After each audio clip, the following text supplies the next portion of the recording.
Ladies and gentlemen, it's a real privilege to be here today, and I want to start by acknowledging something we all know deep down: discipline is not always glamorous. In fact, most days it's downright unsexy. It doesn't come with flashy rewards or instant validation. It requires a quiet, consistent commitment to showing up, doing the work, and doing it again and again. But here's the thing: discipline is not about being perfect, it's about being human, and it's the gateway to unlocking your full potential. Now, I know that word discipline can sometimes feel heavy, almost like a burden, but let me reframe it for you today. Discipline is freedom. It's the choice to take control of your life, your decisions, and your future. It's the muscle that allows you to break free from the distractions, the excuses, and the self-doubt that hold you back. The first step in cultivating discipline is embracing your vulnerability. I know that may sound strange, but here's why real discipline is not about hiding your weaknesses. It's about showing up in the face of discomfort, showing up even when you feel like quitting and doing it anyway. It's allowing yourself to be imperfect, and in that imperfection, learning to grow. When you commit to disciplining yourself, you're making a promise to show up for the things that matter most to you, not just when it's easy, but especially when it's hard. And that takes courage. It's a willingness to get uncomfortable, to fail, and to rise again, knowing you have the strength to keep going. But how do you do that? Start by clarifying your why. What is the deeper reason you want to be disciplined in the first place? Whether it's to become a better version of yourself, to serve others, or to achieve a goal that's been on your heart for years, your why is your North Star. When your purpose is clear, discipline becomes the vehicle that drives you forward no matter the challenges you face. Now, let's talk about something that's essential: boundaries. I know it's hard to set boundaries. Sometimes it feels selfish or uncomfortable, but in reality, setting boundaries is a profound act of self-respect. It's about protecting your time, your energy, and your focus so that you can do the things that matter most. If you want to live a disciplined life, you must have the courage to say no to things that pull you away from your purpose. And let's be honest for a moment, the journey to discipline is full of setbacks. It's messy. There will be days when you stumble, when your best intentions fall apart. But the key to discipline isn't about never failing, it's about getting back up each time you do. Every misstep is an opportunity to learn and strengthen your resilience. You will fail, you will make mistakes, but how you recover, how you bounce back is what will define you. Here's the beautiful part: you don't need to overhaul your life in one big leap.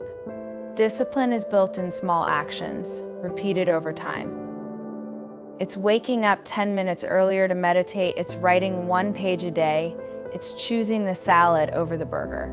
Each choice, small as it may seem, compounds and shapes the person you're becoming. It's the consistency, not the grand gestures, that create transformation. But I want you to remember something: discipline is not about being harsh with yourself. It's not about beating yourself up for the things you didn't do. Discipline is about self-compassion, holding yourself accountable with love and understanding. You have to be your own biggest cheerleader while also challenging yourself to do better.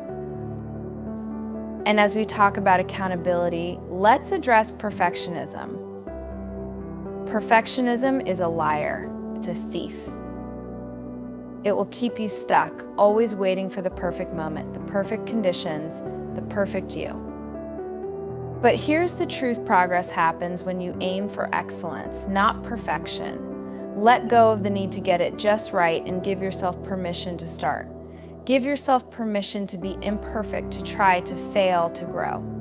That's how you cultivate real discipline. Discipline is not something that is often celebrated or recognized in the ways that other qualities are. We live in a world that glorifies instant gratification, the quick fix, the shortcut. It's easy to fall into the trap of thinking that success comes from luck, timing, or sheer talent. But the truth is that behind every success story, every breakthrough, and every achievement, there is one thing that stands out above all else: self-discipline. Self-discipline is the quiet force that drives us forward when the excitement fades, when the novelty wears off, and when the world around us is pulling us in 1,000 directions. It's the ability to stay committed to our goals and our values even when it's inconvenient, even when we're tired, even when we'd rather give up and choose comfort over growth. It's easy to assume that those who achieve great things do so because they're naturally gifted or somehow different from us, but if we take a closer look, we begin to see a pattern. The truth is, it's not about talent. It's about the choices we make each day. The choices to show up, to keep going when the going gets tough, to prioritize what matters over what feels easy. Self-discipline is the muscle that gets stronger the more we exercise it. It's not about being perfect or doing everything right. In fact, it's often through the failures, the moments of struggle, that our discipline deepens. The moments when we feel like giving up are the very moments that test our resolve. And when we push through them, we become stronger, more resilient, more capable. Imagine for a moment that you are your future self, looking back at the decisions you made today. What would you want to see? What kind of person would you want to have become? Those future versions of ourselves are built on the choices we make in the here and now, on the small acts of discipline that we sometimes overlook. The decision to wake up early, to write one more page, to make one more call, to take care of our health, to be kind to ourselves when we fall short, those are the decisions that shape who we become. In this world, we are constantly presented with distractions. Technology, social media, the demands of our jobs, the pressures of life, all these forces pull us away from what we know deep down is important. But the power of self-discipline is the ability to rise above those distractions and anchor ourselves in our values, our purpose, and our goals. It's the ability to stay grounded when the noise around us threatens to drown us out. Here's the thing, self-discipline isn't about a rigid set of rules or denying ourselves the things we enjoy. It's about making choices that honor the person we want to become. It's about building a life of intention where we show up for ourselves and the people we love, where we honor our commitments and pursue our passions with unwavering focus. When we develop self-discipline, we are no longer victims of circumstance. We become the architects of our own lives. We choose how to respond to the challenges we face, how to manage our time, how to care for our bodies, how to pursue our dreams. We create the structure in which we can thrive. There will be days when it's hard, when you feel like you're not making progress, when the setbacks feel overwhelming, when the temptation to give in feels stronger than the will to keep going. But those are the moments when discipline is needed most. It's the commitment to keep moving forward even when you don't see the results right away. It's the belief that every small effort compounds, that every choice counts, even when it feels like nothing is changing. The power of self-discipline lies in its ability to transform us over time. It's the steady drip of water that erodes the hardest rock, the small steps that lead to massive leaps, the quiet persistence that creates lasting change.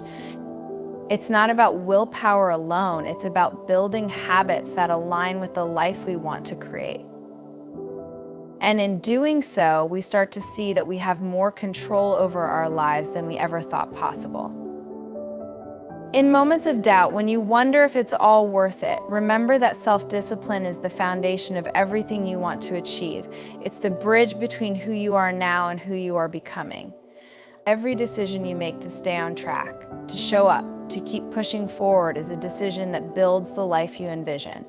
And in that process, you will discover the depth of your own strength, your own capability, and your own potential. Self-discipline isn't just a tool for achieving goals, it's a way of honoring yourself. It's the practice of giving yourself the gift of your best self, of living intentionally, of choosing the kind of person you want to be every single day. When we choose discipline, we choose our own greatness, and there is nothing more powerful than that. Vulnerability is one of those words that tends to make us uncomfortable. It's a word we associate with weakness, with exposure, with being open to hurt or failure. It's the last thing we want to embrace, especially when we're striving to achieve our goals, to show the world that we've got it together. We live in a culture that worships strength and perfection, where we're taught to hide our struggles and present a polished, put-together version of ourselves. But here's the thing, true growth, True discipline doesn't come from hiding. It comes from being willing to show up as we truly are, imperfect, messy, and vulnerable. Vulnerability isn't about being fragile, it's about being real. It's about acknowledging that we don't have all the answers, that we can't control everything, and that sometimes we will fall short. It's not about seeking pity or validation, it's about courageously standing in our truth, even when we're uncertain, even when we're afraid. It's in those moments when we allow ourselves to be fully seen that we unlock the greatest power. We have the power to connect, to grow, to evolve. When we're vulnerable, we stop pretending. We stop pretending to have it all figured out, stop pretending that we're immune to fear, to doubt, to setbacks. We stop measuring our worth by the perfect image we project and instead give ourselves permission to be human. And that's where the magic happens. It's when we let down our guard that we allow ourselves to receive, to learn, to be supported, and to truly move forward. Think about it for a moment. Every time you've ever learned something truly meaningful, it's been through an experience of vulnerability. When you first tried something new, you didn't know how it was going to turn out. You took a risk, you stepped into the unknown, and you were willing to look foolish if it didn't work out, but that's how we grow. Growth doesn't happen in the safe, familiar spaces where everything is controlled. It happens when we push ourselves beyond the limits of what we know, when we expose ourselves to the possibility of failure and then choose to keep going anyway. If you've ever started something with the hope that you'd succeed, but found yourself falling short, you know how vulnerable that feels. The fear of failure is powerful, but vulnerability is not about being without fear, it's about moving forward despite it. It's the courage to say, I don't have all the answers, but I'm willing to try. I'm willing to take the next step, even though I can't guarantee the outcome, and in doing so, we free ourselves from the suffocating grip of perfectionism. We allow ourselves to be human, and in that humanity, we find the strength to persevere. This is where vulnerability and self-discipline are intertwined. Discipline isn't about rigid rules and perfection. It's about showing up every day, even when we don't feel like it, and being honest with ourselves about where we're at. It's about acknowledging our imperfections and still choosing to do the work, to keep going. Vulnerability allows us to see where we need to grow, to face the hard truths about ourselves, and to be okay with that. It's the practice of letting go of the idea that we must have everything under control and simply doing the best we can with what we have where we are. Vulnerability is also about embracing the discomfort that comes with change and growth. If you've ever tried to break a bad habit or build a new one, you know that it isn't easy, it's messy, and there are moments when it feels like you're taking 2 steps forward and 1 step back. But that's where vulnerability shows up again. It's the willingness to show up and try, even when things aren't perfect. It's giving yourself permission to fail and then try again. Because the truth is, the most powerful moments of growth often come from the most vulnerable places. When we embrace vulnerability, we open ourselves up to the possibility of connection. We realize that we're not alone in our struggles, our fears, or our imperfections. It's in the sharing of our struggles that we begin to see we're part of something bigger than ourselves, a human experience full of ups and downs, triumphs and failures, joys and sorrows. And when we connect from that place of shared vulnerability, we create space for empathy, for understanding, and for real support. There's also incredible strength in allowing ourselves to be vulnerable with others. It can be intimidating to let people see our weaknesses or fears, to let them see that we don't have it all figured out. But when we do, something powerful happens. Not only do we gain the strength to continue, but we allow others to do the same. We give them permission to be real too. And when we can all show up as our authentic, vulnerable selves, we create a space where growth and connection are inevitable. Vulnerability doesn't diminish us, it magnifies us. It's the starting point for real change. It's the willingness to step into uncertainty, to acknowledge our doubts, and to keep moving forward anyway. The truth is, vulnerability is the birthplace of courage. It's where we find the bravery to take that next step, even when we don't know exactly what's ahead. It's where we find the courage to keep showing up, to keep pushing through the discomfort, to keep striving for our goals, even when we don't have all the answers. So the next time you feel that inner resistance, that fear of being exposed, remind yourself that vulnerability is not your weakness, it's your strength. It's the raw, beautiful truth that gives you the power to create real change in your life. Embrace it, let it guide you.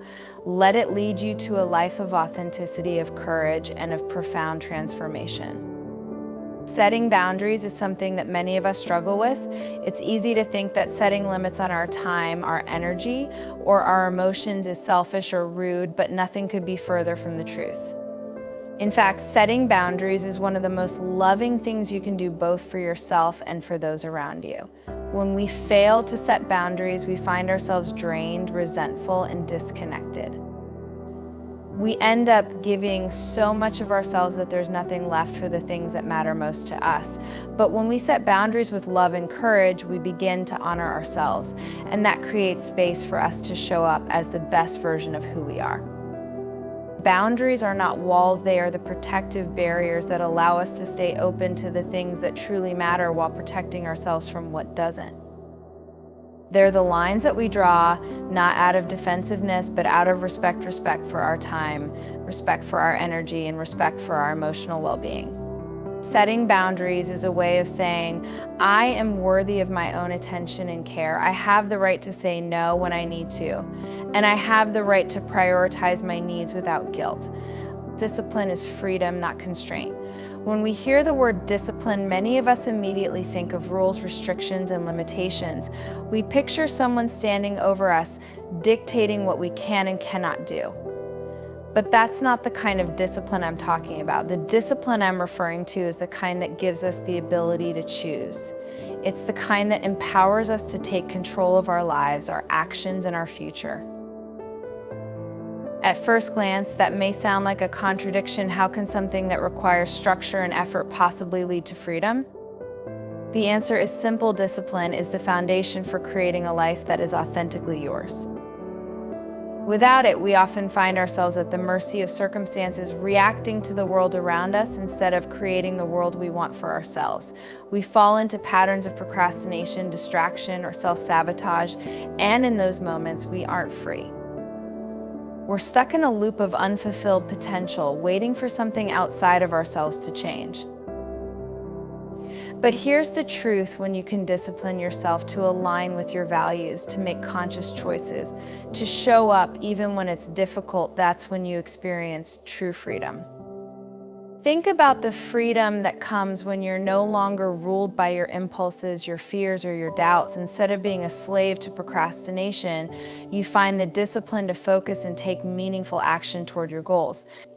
Instead of being dragged down by the weight of your commitments or the chaos of daily life, you develop the structure that gives you more energy, more space, and more time for the things that really matter. The freedom I'm talking about is the freedom to pursue your dreams, to create without hesitation, and to live in a way that aligns with your deepest sense of purpose. It's the freedom to say no to the distractions and demands that don't serve you, so that you can say yes to the things that truly nurture your soul. That's the paradox of discipline. It is not about restriction, but about creating the space to live more fully, to step into your power, and to take ownership of your life. When you practice discipline, you create boundaries, not walls, but clear, intentional spaces that allow you to thrive. It's the freedom that comes when you know exactly what you're working toward and can move through life with intention. You stop wasting energy on things that don't matter because your time and attention are devoted to what's truly important to you. You get to decide what your days look like, not the random distractions or demands of others. That's a freedom that is both empowering and exhilarating. But to experience that freedom, we have to shift how we see discipline. Too often, we view it as something externally imposed, as something we have to force ourselves to do. But when we reframe discipline as a way to take responsibility for our own lives, we start to see it as an act of liberation. It's the ability to choose, to decide what we're willing to put our energy into, and to create the life we envision. It's easy to fall into the trap of believing that discipline is about pushing harder, doing more, or being perfect. But that's not the freedom I'm talking about. True discipline is about intentionality and alignment. It's about knowing when to push forward and when to rest, about giving yourself the grace to fail and the courage to try again. It's not about being perfect, it's about being present and committed to the process of growth. And here's the beauty of it: as you grow in discipline, you also grow in confidence. You begin to trust yourself more because you see that you can follow through, that you can make the tough choices, and that you have the power to create change. You realize that your freedom doesn't come from the absence of boundaries or effort. It comes from the ability to take control of your choices and shape your life with intention. So the next time you think of discipline, don't see it as a limiting force. See it as the power to live authentically, to move through life with purpose, and to build the future you desire. See it as the key that unlocks the door to freedom, freedom, freedom from indecision, freedom from self-doubt, freedom to create and live fully. It is the discipline to be true to yourself, to follow through on your commitments, and to step boldly into the life that only you can create. And that, my friends, is the ultimate freedom. Discipline and vulnerability may seem like unlikely companions, but they are in fact deeply intertwined. We tend to think of discipline as something strong, something tough, a force that demands we push ourselves, stay focused, and never falter. And while there is truth to that, what we often overlook is that true discipline requires an openness to vulnerability. In fact, it is in those moments of vulnerability, when we feel exposed, uncertain, or even scared, that we are called to show up, to commit, and to stay the course.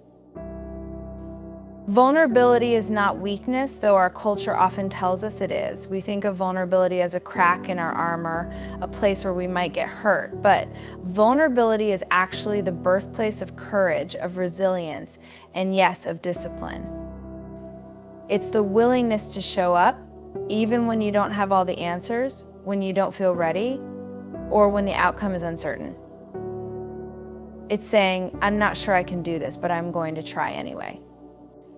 Vulnerability is the emotional courage to face discomfort, to step into the unknown, and to do the hard work even when you're not sure how it's all going to unfold. The role vulnerability plays in discipline is essential, because without it, we wouldn't have the courage to take the first step. We wouldn't have the grace to try, and we certainly wouldn't have the persistence to keep going when things get tough. Vulnerability is the space where we confront our fears, where we acknowledge our doubts, and where we make a conscious choice to keep moving forward in spite of them. It's not about pretending you have it all figured out. It's about showing up in spite of the uncertainty, knowing that each small step you take is a victory. When we embrace vulnerability in the context of discipline, we also give ourselves permission to fail, to stumble, and to fall short. It's easy to think that discipline means never making mistakes, never veering off course. But in reality, it's those moments of imperfection that offer us the deepest lessons. The most powerful moments of growth happen when we allow ourselves to be vulnerable enough to admit that we don't always get it right, that we are, at times, messy and human. And from that space, we rise again, not as someone who has it all together, but as someone who is willing to keep trying, willing to learn, and willing to adapt. Vulnerability also deepens our connection to others, and that is a critical part of discipline. Too often, we think of discipline as something we must do alone, a solitary effort of willpower and self-reliance. But vulnerability invites us to ask for help, to lean on others, and to create a community of support. When we open ourselves to others, we create a space where we can be held accountable, where we can share our struggles, and where we can receive encouragement. Discipline doesn't have to be about going it alone. It can be about standing together, knowing that we're not meant to do everything by ourselves. And when we allow ourselves to be vulnerable in this way, we find that the discipline we cultivate becomes stronger, more sustainable, and more powerful. In every moment of discipline, there is an inherent vulnerability. It's the vulnerability to face our weaknesses, to acknowledge that we're not perfect, and to be open to the discomfort of change. The reality is that if you're not vulnerable, you're not growing. If you're not vulnerable, you're not stretching yourself to the edges of your potential. It's only when we let go of the need for certainty, control, and perfection that we begin to unlock our true power. Vulnerability is what makes discipline human. It reminds us that we don't need to have everything figured out, we just need to have the courage to begin, to continue, and to stay open to what comes next. So the next time you feel the pull to be disciplined in some area of your life, recognize that there's an element of vulnerability that comes with it. It's okay to not have all the answers. It's okay to be unsure of the outcome. It's okay to face fear, to acknowledge your limitations, and still choose to move forward. That is the essence of vulnerability, and that is where true discipline lies. When we make space for vulnerability in our discipline, we begin to see that it is not a burden, but a powerful force that propels us toward the lives we truly want to live. It is the soft power that makes us strong, the open heart that keeps us moving even when the road is unclear, and the courage to continue even when we don't have all the answers. Vulnerability is not something to fear. It's the very thing that makes our discipline matter. We live in a culture that is obsessed with outcomes, the finish line, the achievement, the destination. It's all about the goal, the trophy, the final step. We've been taught to value success, to chase the end result, to believe that only when we arrive at some imagined finish will we finally be able to breathe, to relax, to feel proud of ourselves. But what if the real reward, the most meaningful, most transformative part of any journey isn't the destination at all? What if it's the journey itself? The idea that the journey is the reward is a concept that challenges everything we've been conditioned to believe. We often focus so much on the end goal that we forget the power of the steps along the way, the moments of growth, the lessons learned, the breakthroughs that happen when we least expect them. The truth is, it's in the daily, sometimes imperfect, often messy process of working towards something that we discover who we truly are. It's in the struggle, the setbacks, the challenges, and yes, the small victories that we cultivate our strength, our resilience, and our character. If you're constantly waiting for the day you'll arrive, you miss out on the beauty that unfolds every step of the way.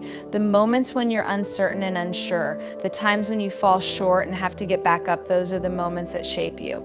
Those are the moments that define the path you walk. We are not defined by our successes alone. We are shaped by how we move through the challenges. And it's in those challenges, in the journey itself, that we experience the most profound growth. Think about a time when you've worked hard for something, when you've put in the hours and effort, and perhaps you did finally achieve what you were striving for. Did it feel like you thought it would? Did it give you the lasting sense of fulfillment you expected? More often than not, the moment of arrival, whether it's a promotion, an award, a finished project, is fleeting. The sense of accomplishment is real, but it's temporary. The excitement of achieving a goal doesn't last as long as the joy that comes from the ongoing process of working toward it. In fact, the closer you get to that final moment, the more you realize that the destination isn't where the satisfaction comes from at all. It's in the persistence, it's in the effort, it's in the dedication to continue, to show up every day, even when it's hard. The reward is in the becoming. It's in discovering the strength you didn't know you had, the talents you didn't know were there, the resilience that builds as you push through obstacles. The reward is in the person you become along the way. The journey teaches us patience and humility. It invites us to let go of our need for control, to embrace the uncertainty that comes with striving for something meaningful. In the process, we learn how to trust not just in the outcome, but in ourselves. We begin to trust that the work we're doing is enough, that we are enough, and that the process itself holds wisdom and power that we can't always anticipate. Sometimes we get so fixated on the finish line that we forget to look around and notice the beauty of what's happening right now in this moment on this path. And it's not just about personal growth. The journey is where we connect with others. It's in the collaboration, the conversations, the shared experiences that we find deep fulfillment. It's in the relationships we build along the way, the mentors who guide us, the friends who support us, the colleagues who challenge us. These people become part of the fabric of our journey, and their influence is often just as impactful as the milestones themselves. The people we meet on our journey are not incidental, they are part of the story. And that's where real richness comes from, deep connections that transform us just as much as the goals we set. So often we see success as a destination, a place we need to reach before we can feel good about ourselves. But when we let go of the need for perfection, when we accept that the journey is as much a part of the process as the achievement, we free ourselves from that pressure.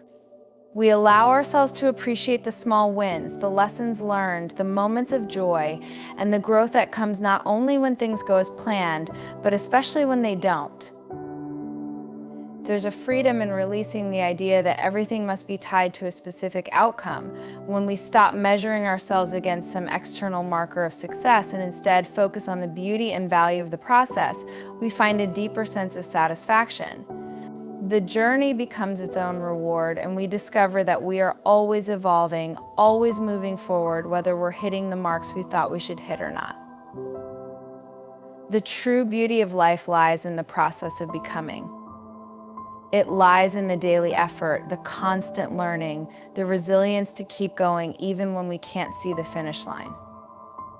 The journey is where we experience life's richness, its messiness, its unpredictability, and it's where we discover the depth of our own strength and capacity. If we only focus on the destination, we would miss the vastness of everything that happens along the way. The journey is the reward, because it is in the journey that we live fully. We breathe a life into our dreams, we stretch our limits, and we find meaning every step. Each day you show up, each small step you take is a part of something bigger, something deeper. It's a story unfolding, a process that is just as meaningful as the outcome itself. When you realize that, you understand that the reward isn't something you need to wait for. It's already happening right now in the very act of living the journey.